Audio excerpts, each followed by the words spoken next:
boa tarde a todos que acompanham mais uma vez através dos seus lares, por meio desta ferramenta, né, que graças a Deus temos hoje como meio de cultuarmos ao nosso Deus, ainda de uma forma a qual nós não gostaríamos, né, mas não é por isso que deixaremos de cultuar ao nosso Deus. E eu convido a todos a abrirem suas Bíblias no versículo que eu já li, que está em Mateus capítulo 24, né? Se tratando de Jesus, ele manifesta para os discípulos sobre tudo o que ia acontecer, né? Em Mateus 24, a partir do versículo 1 diz: E quando Jesus ia saindo do templo, aproximando-se dele os seus discípulos para lhe mostrarem a estrutura do templo, Jesus, porém, lhes disse: Não vedes tudo isto? Em verdade vos digo que não ficará pedra sobre pedra que não seja derribada.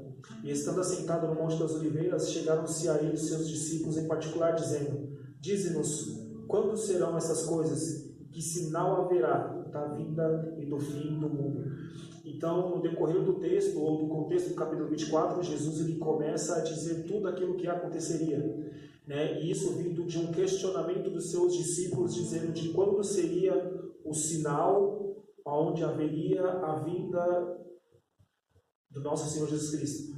Então, a gente entende de que, não só pelo tempo que nós estamos vivendo por conta da pandemia, mas de outras situações descritas na palavra de Deus, proféticas do que aconteceria, isso a gente pode dizer de que também, principalmente hoje, vivemos um dos sinais da vinda de Jesus Cristo. E uma coisa que ele destaca que eu achei muito interessante no versículo 6, ele diz: Olhai, não vos assusteis, porque é necessário que isso tudo aconteça, mas ainda não é o fim. Então, Jesus ele nos traz uma palavra de conforto diante da situação que a gente tem visto. Não assustem, não se assustem diante daquilo que vocês têm visto. Não se assustem diante da situação que vocês estão vivendo, diante das coisas que eu profetizei sobre o que ia acontecer. Não se assustem, porque é mistério que isso aconteça. Então, acredite numa coisa: tudo o que acontece, o que já aconteceu e o que vai acontecer, está tudo sob o controle de Deus. Amém? Vamos orar ao nosso Deus. Senhor Deus e Pai, muito obrigado, Senhor, por mais um dia que o Senhor nos permite aqui, ó Deus, para cultuar ao Senhor, Pai. Meu Deus, obrigado por esta oportunidade, apesar de poucas pessoas, ó Deus, mas acreditamos principalmente no que a Tua Palavra diz, de que quando está reunido 2 ou 3 em Teu nome, o Senhor está presente.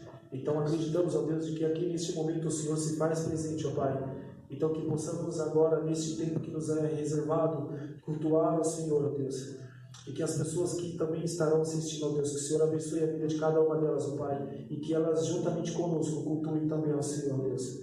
Abençoe a vida de cada um, ó Pai. E que possamos, ó Deus, permanecer firmes diante dessa situação, não nos assustando, mas confiando no Senhor, meu Pai.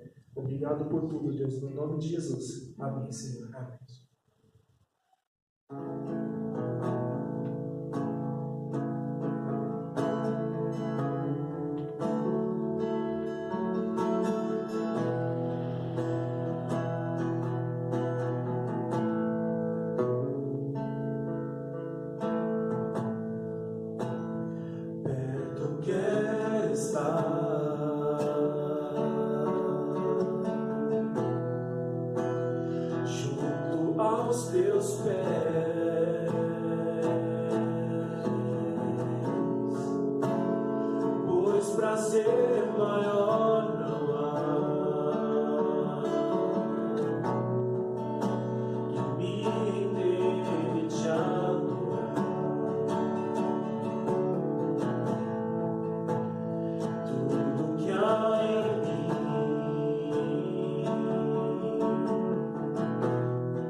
My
junto aos teus pés,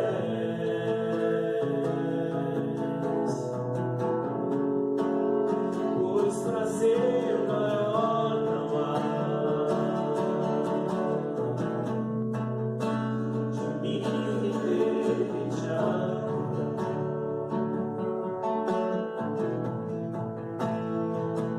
Tudo que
espero.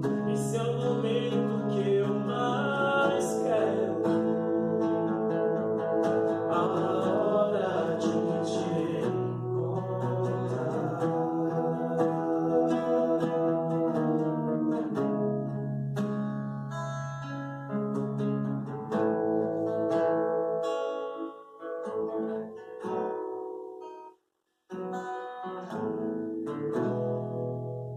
Senhor Deus e Pai, mais uma vez, Deus, nós te agradecemos, Senhor, por nos permitir a honra de poder louvar o Senhor, Deus.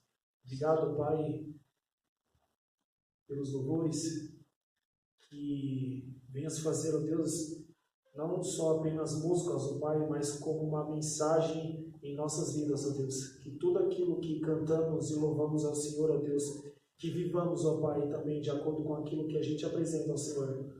Ó Deus, que agora, ó Deus, o Senhor venha a falar através do teu servo, através da mensagem, onde muitas pessoas, ó Deus, vão de receber essa mensagem, Senhor, e a tua palavra diz que ela não volta sozinha, ó Pai, ela não volta vazia, ó Deus. Ó Deus, então, que esta semente que será plantada em cada um desses corações que ouvirá a tua palavra, que essa semente ela floresça nesses corações e quebrante corações, ó Pai, que onde quer que essa mensagem seja enviada, ó Pai, mundo afora, pessoas de qualquer lugar, de qualquer país, que ouvir essa mensagem, ó Deus, que ela se renda aos teus pés, ó Deus, diante daquilo que ela vai ouvir da tua palavra, Senhor. Em nome de Jesus nós te agradecemos. Amém, Deus. Amém.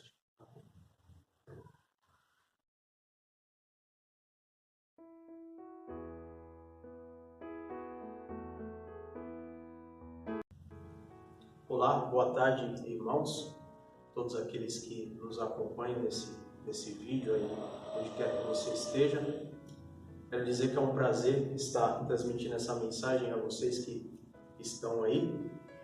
E eu quero dizer também que nosso coração está cheio de saudade de congregar com os irmãos, mas não queremos perder o costume de pregar a palavra de Deus, amém? De transmitir a mensagem que o Senhor tem colocado nos nossos corações. Eu quero deixar uma mensagem para os irmãos aqui neste culto.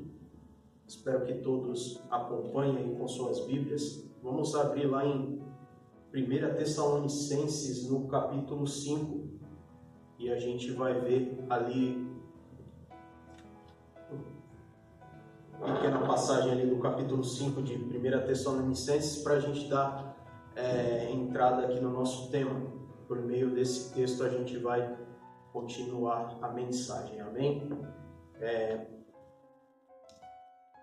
Em 1 Tessalonicenses, no capítulo 5, a partir do versículo 1, a gente encontra aqui uma passagem que é descrita aqui sobre a vinda do Senhor, sobre a volta do nosso Mestre, a volta do noivo, na qual ele virá buscar a sua noiva.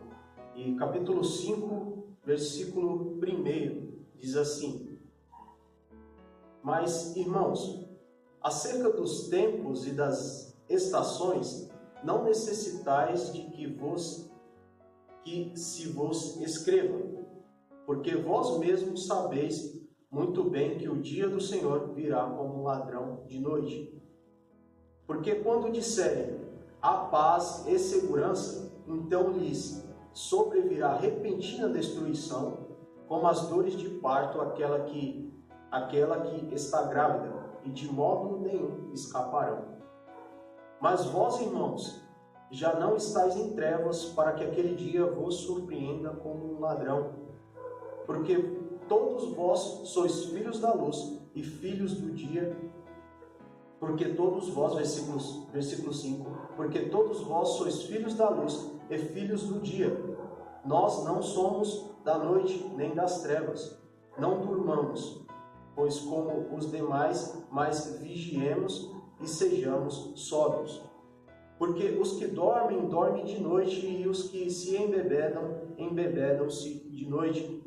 Mas nós que somos do dia, sejamos sóbrios, vestindo-nos da couraça da fé e do amor, e tendo por capacete a esperança da salvação. porque Deus não nos destinou para a ira, mas para a aquisição da salvação por nosso Senhor Jesus Cristo. Apenas até aqui, irmãos, vamos dirigir a Deus uma oração, agradecendo pela palavra e por aquilo que o Senhor tem para nos falar neste momento. Amém? Oremos.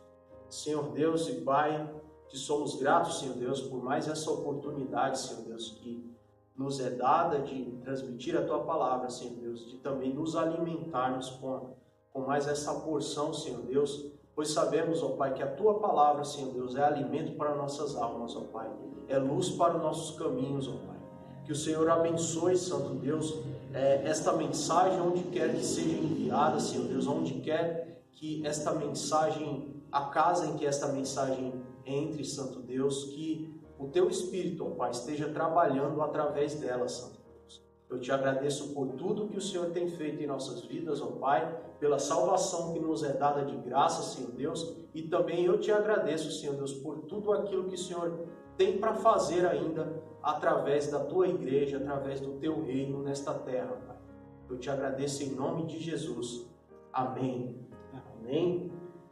Irmãos, esse texto em que a gente leu, ele fala explicitamente sobre a vinda do Senhor, a vinda do nosso Mestre, a vinda em que a igreja está ansiosa esperando. E nesses dias, com tudo que tem acontecido no mundo, com essa pandemia, com não apenas a pandemia, mas outras coisas também que acontecem, terremotos, guerras, tem alertado a igreja de que os fins dos tempos estão próximos. Aí, se você entrar na internet, em todo site que você entrar, vai ter algo lá relacionado àquilo que Jesus nos deixa descrito na palavra que há de acontecer naqueles dias, ou nesses dias, não sabemos. E há um crescimento muito grande dessas pregações com temas escatológicos, ou seja, com temas do fim dos tempos. Eu, nesses dias, principalmente depois do que tem acontecido dessa pandemia, nós temos assistido muitas mensagens falando a respeito da vinda do Senhor. A igreja espera ansiosamente por esse dia em que nós iremos encontrar o nosso Mestre, nós iremos encontrar com a noiva, irá encontrar com o seu noivo. E eu, sinceramente, eu gosto muito desse tema. Eu falaria aqui por horas desse tema aqui sem cessar, porque eu gosto muito, eu assisto muita matéria, eu leio muito sobre esse tema. Só que eu tenho enxergado uma outra questão por trás disso, que eu acredito que a igreja como noiva de Cristo, ela precisa estar alerta também. O texto em que a gente leu, ele fala explicitamente da volta de Cristo e como a igreja precisa estar alerta para a vinda do Senhor, mas eu também enxergo outras questões em que a igreja precisa também estar alerta para esse dia. Então, eu vejo que não é apenas a gente se preocupar 100% nesse dia, mas a gente se preocupar também 100% no dia em que nós vivemos. Como nós temos vivido também nos nossos dias, como igreja, como noiva de Cristo. A gente lê muitas passagens em que fala que Jesus, ele vem buscar a noiva dele, e eu acredito que deve existir no coração do cristão também, como noiva de Cristo, como igreja, como família de Deus, a gente cumprir 100% da primeira vinda de Cristo também. Não só apenas nós nos preocuparmos com a segunda vinda, mas também a gente nos preocuparmos com a primeira vinda de Cristo. Se nós abrirmos nossas Bíblias, logo mais iremos abrir aqui no texto, no livro de Atos, nos primeiros capítulos, a gente vai ver a história da igreja primitiva. Uma igreja primeira igreja ali que a gente vê descrita aqui no Novo Testamento. E a gente vê alguns princípios vividos por esse povo, vividos por essa igreja, que foram estabelecidos pelo próprio Jesus, nosso mestre. Então vamos abrir lá em Atos. Se a gente abrir aqui, mais precisamente, e na minha Bíblia já está marcado,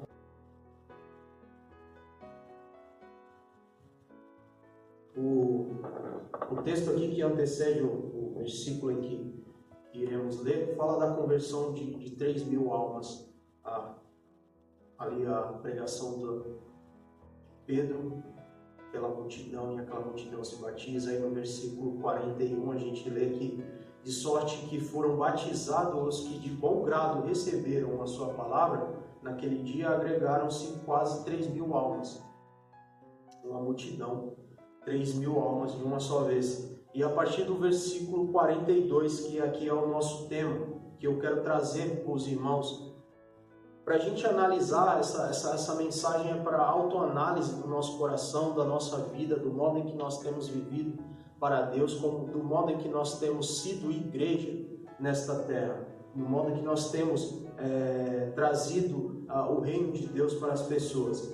Versículo 42, e diz assim: e perseveravam na doutrina dos apóstolos, e na comunhão, e no partir do pão, e nas orações.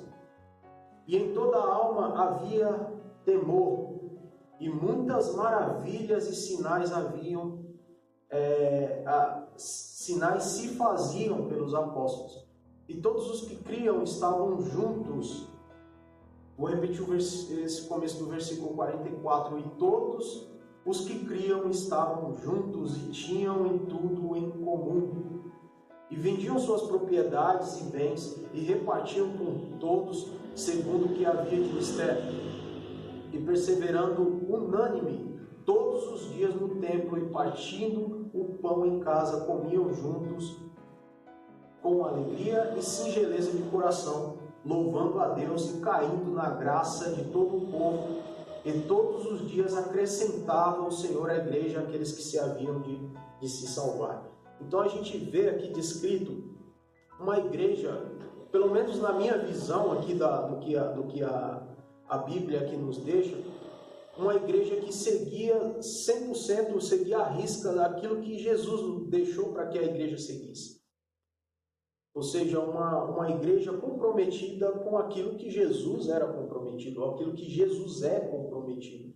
Então a gente vê uma igreja que pensava da mesma forma, um povo que pensava da mesma forma, eles tinham eles tinham tudo em comum, ou seja, eram pessoas iguais, não existia diferença entre eles, e eles estavam juntos, eles faziam tudo juntos, ali havia uma união entre eles, e vendiam suas propriedades e bens e repartiam com todos segundo cada um havia de mistério. No versículo 46 a gente vê algo que eu enxergo que, pelo menos na minha vida, e talvez isso é análise do seu coração, eu enxergo que é algo que a gente precisa vigiar em relação a isso. No versículo 46, e perseverando unânimes todos os dias no templo. Ou seja, eu entendo que esse versículo ele fala da questão de você se sentir bem louvando a Deus. A questão de você se sentir bem na presença de Deus e você ter fome da presença de Deus. Ou seja, não é apenas, a gente vê descrito isso daqui, é claro aqui, ninguém consegue refutar isso daqui, que é todos os dias.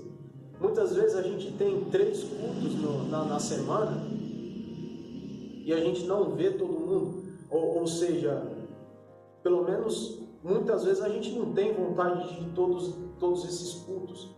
Imagine se fosse todos os dias. Então essa questão não é questão de você querer ir, não é questão de você ir ou não, mas é uma questão de você ter fome da presença de Deus. É a questão de você buscar aquilo que te dá a vontade de você ir. Não é apenas você forçar em você ir, mas você ter aquilo no seu coração que te dá a fome, te dá a vontade, você se sente a vontade de ir àquele trabalho, de estar ali à presença de Deus. E no versículo 46, ele diz que era unânime. Aquela igreja, eles pensavam igual, eles viviam em comunidade, eles viviam em família, e eles perseveravam nisso todos os dias. Eles buscavam viver isso todos os dias. No versículo 47 de Atos 2, existe outra coisa aqui muito boa da igreja de Cristo nos dias de hoje enxergar. Eles diz assim o versículo: louvando a Deus e caindo na graça de todo o povo, e todos os dias acrescentava o Senhor à igreja aqueles que se haviam de salvar. O versículo fala que eles louvavam a Deus e eles caíam na graça do povo, ou seja, eles louvavam a Deus e as pessoas viam aquele louvor a Deus e eles gostavam. E aquele louvor chamava a atenção das pessoas. As pessoas se sentiam atraídas por aquilo que era feito. Eu acredito que esse versículo ele fala da excelência do trabalho. Quando se tem excelência naquilo que se é feito, as pessoas se sentem atraídas por aquilo. As pessoas veem aquilo com bons olhos. Porque hoje não é novidade em que um trabalho bem feito, um trabalho bem executado, ele chama a atenção das pessoas. Então o versículo 47 ele nos diz isso, que eles diz aqui com as palavras da Bíblia, louvando a Deus e caindo na graça de todo o povo. E o versículo continua aqui, no mesmo versículo, e todos os dias acrescentava o Senhor à igreja aqueles que se haviam de salvar, ou seja, por meio daquela excelência do trabalho que era oferecido a Deus, as pessoas se sentiam atraídas a Deus e entregavam suas vidas a Deus. Elas enxergavam, por meio daquele trabalho, a grandeza de Deus. A gente vê uma passagem dessa também na história do rei Salomão. Salomão ele tinha uma sabedoria, e tal sabedoria em que ele fazia umas coisas com tanta perfeição, com tanto zelo, com tanto cuidado, que ele chamava a atenção das pessoas e as pessoas reconheciam a grandeza de Deus por meio daquele trabalho. Procure, pesquise sobre a história do rei Salomão e você vai ver isso. Outro dia eu estava vendo um vídeo aqui no YouTube mesmo, de um canal de técnica vocal, e o rapaz não é cristão, ele não tem ligação com nenhuma igreja, ele apenas faz um trabalho em que ele avalia a técnica vocal de certos cantores. Ele avalia a técnica vocal principalmente dos melhores cantores do mundo, né? Eles que apresentam uma excelência gigantesca em seus trabalhos. E ele segue aquilo que as pessoas pedem para ele fazer, né? Ele deixa o comentário e ele vai lá e faz o vídeo. E pediram para ele fazer analisar a técnica vocal de uma cantora cristã, uma cantora do meio gospel. A gente toca muitas músicas deles e o trabalho deles é excelente. Glória a Deus pelo trabalho deles. E ele começa analisando o vídeo, analisando a técnica vocal dessa cantora, e ele relata no meio do vídeo algo que é de se chamar a atenção. Ele fala que ele não tem como analisar aquele vídeo, analisar aquela música que está sendo tocada e não se sentir atraída por aquilo. Porque ele vê tamanha perfeição naquilo que é oferecido, ele vê tamanha excelência naquilo que é oferecido, que ele se sente atraído por aquilo. E o rapaz, ele para o vídeo, faz um corte, depois retoma o vídeo, ele fala que ele perdeu a linha do vídeo, ele se deixou levar pelo vídeo. e ele se sentiu atraído pelo vídeo. Ele não tinha como fazer uma análise da técnica vocal da cantora, porque ele estava muito atraído por aquele louvor que era apresentado a Deus. Um outro vídeo, ele faz de novo um vídeo, e no meio do vídeo ele começa a chorar, e ele diz que, ele até brinca e fala: vocês me conhecem, sabem que eu sou o coração mole, e ele começa a chorar porque ele diz que ama a música, e a música apresentada naquela maneira, daquela perfeição, ele se sentiu emocionado. Isto é mais uma coisa que prova de que aquilo que é feito com excelência para Deus, ele chama a atenção do mundo. Ele faz com que o mundo enxergue a grandeza de Deus por meio daquilo que é apresentado a ele. Não tem como comparar a grandeza, a glória de Deus com o que há no mundo. No mundo há muitos cantores perfeitos, cantores em que, não, se você for ver do início ao fim, ele não erra em nota nenhuma. Mas não tem como se comparar que aquilo que é oferecido a Deus é extremamente superior àquilo que é oferecido ao mundo. E eu acredito que esse versículo, esta passagem em Atos, no capítulo 2, do versículo 42 ao versículo 47, ele está aqui para isso. Ele está aqui para a igreja enxergar por meio disso daqui que é algo para a igreja se fazer nos dias de hoje. Existem algumas coisas aqui que a gente vê descrito que aquela igreja primitiva fazia, que a igreja de hoje não faz. Então eu enxergo por meio disso que nós devemos sim nos preocupar. Eu mesmo me preocupo e estou extremamente ansioso pelo dia do Senhor, um dia em que o noivo virá buscar a noiva dele, e nós como igreja seremos levados por ele. Mas nós também, como igreja, devemos nos preocupar no dia de hoje com aquilo que nós temos vivido como igreja, para que, como está escrito lá em Tessalonicenses, nós não sejamos pegos de surpresa, porque nós não estamos em trevas para que nós venhamos ser pegos de surpresa. Nós somos da luz. Então, que nós venhamos viver como igreja nessa terra, a igreja de Cristo, perfeitamente assim como é esperado que a igreja viva desse modo, e que nós estejamos preocupados no dia de hoje em cumprir isso daqui como igreja. Porque se você parar para ver, ainda há gente morrendo sem salvação. Ainda há pessoas perdidas na rua sem ter o que comer. Ainda há pessoas órfãos sem esperança, sem saber que há um Pai grandioso esperando por eles, esperando para o abraçar como Pai. Ainda o mundo ainda precisa de salvação, e nós como igreja estamos aqui para cumprir isso. E eu espero que nós estejamos extremamente preocupados em cumprir aquilo que é esperado que a igreja cumpra.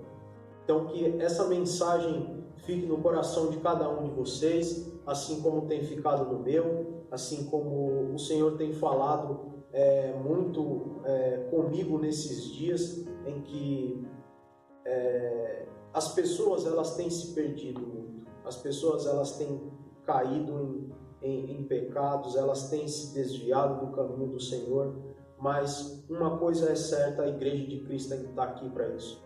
A igreja de Cristo ainda está aqui para anunciar que há salvação por meio de Jesus, que há esperança para aqueles desesperançosos.